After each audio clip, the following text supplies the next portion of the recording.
là-bas. Non, attends, ne rentre pas ici. Quoi? Dans cette pièce, mes parents ont fait poser leur moquette préférée. Elle va être salie si on met de la boue dessus. Quoi? Sérieusement? Non, mais je... On va trouver un autre moyen. Je vais vous attraper. Car on n'a pas le temps maintenant, laisse-moi passer. Non, mes parents vont me massacrer. Ah, pourquoi t'as aussi peur de tes parents? Tu ne peux pas comprendre, lâche-la.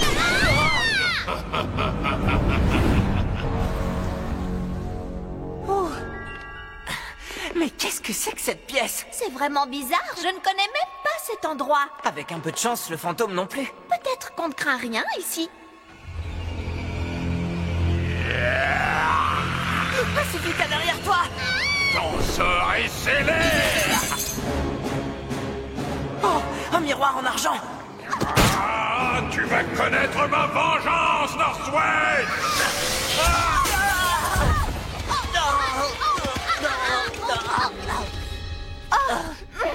Tu l'as eu? Non, libérez-moi.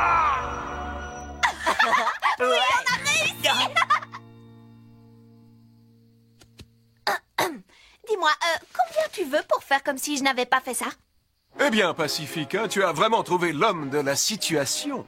Nous ne te remercierons jamais assez. C'est bon, c'est assez. Eh bien, je n'ai fait qu'honorer ma part du marché.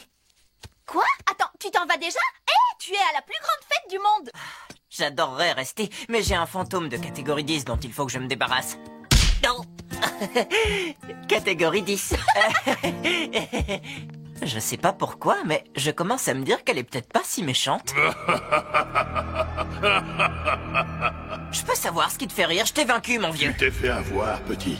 Tu me fais penser à moi il y a exactement 150 ans de cela. Pourquoi? Je ne comprends pas. Il y a 150 ans, jour pour jour, les Northwest nous demandèrent à nous bûcherons de leur bâtir un manoir au sommet de la colline.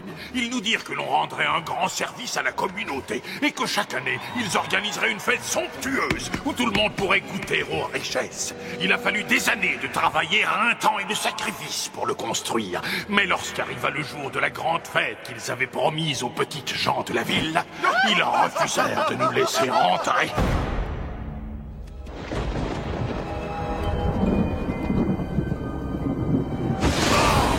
Vous aviez promis Northwest! Et comme il n'y avait plus aucun arbre, la pluie provoqua des coulées de boue. Tandis qu'ils faisaient la fête, insouciant, j'étais emporté par des torrents de boue. Alors, dans un dernier soupir, je réussis à dire ceci. Dans 150 ans, je jure de revenir. Et si les portes sont toujours fermées aux honnêtes gens, les Northwest devront le payer de leur sang. Une malédiction transmise au fil des générations, jusqu'à aujourd'hui. Donc, si je comprends bien, les Northwest étaient au courant que tu allais revenir, et ils m'ont menti pour se débarrasser de leur fantôme et échapper à son châtiment. Je n'en ai pas terminé. Merci encore de votre présence, monsieur le maire, et en signe de notre gratitude, voici un serviteur poilu et obéissant. Néanmoins, éviter les lumières vives, ça l'incite à toucher à tout. Hé, les Northwest! Vous allez devoir vous expliquer. Dipper, tu es revenu alors? Tu m'as mené en bateau, comme vous tous. Vous auriez pu simplement inviter les habitants à votre bal et rompre cette malédiction. Mais vous m'avez obligé à me salir les mains à la place. N'oublie pas à qui tu parles en ce moment, petit. Ma soirée s'adresse aux gens les plus puissants et les plus riches de cette planète. Tu crois vraiment qu'ils viendraient s'ils devaient côtoyer ceux de ton espèce? Mon espèce? En fait, j'avais bien raison à ton sujet. Tu ne vaux pas mieux que tes parents.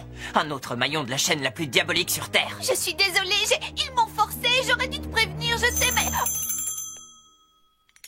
Profite de notre bal, petit. C'est bien la dernière fois que toi et ceux de ton espèce pourront y assister. Non, non, non. Ce n'est pas pour lui. Je hais les Northwest. Maintenant, je dois même faire un exorcisme à leur place. Exitus Demonus Aperusoribus Volatilivus Phantomus Disparis. Dipper, je t'en prie, laisse-moi.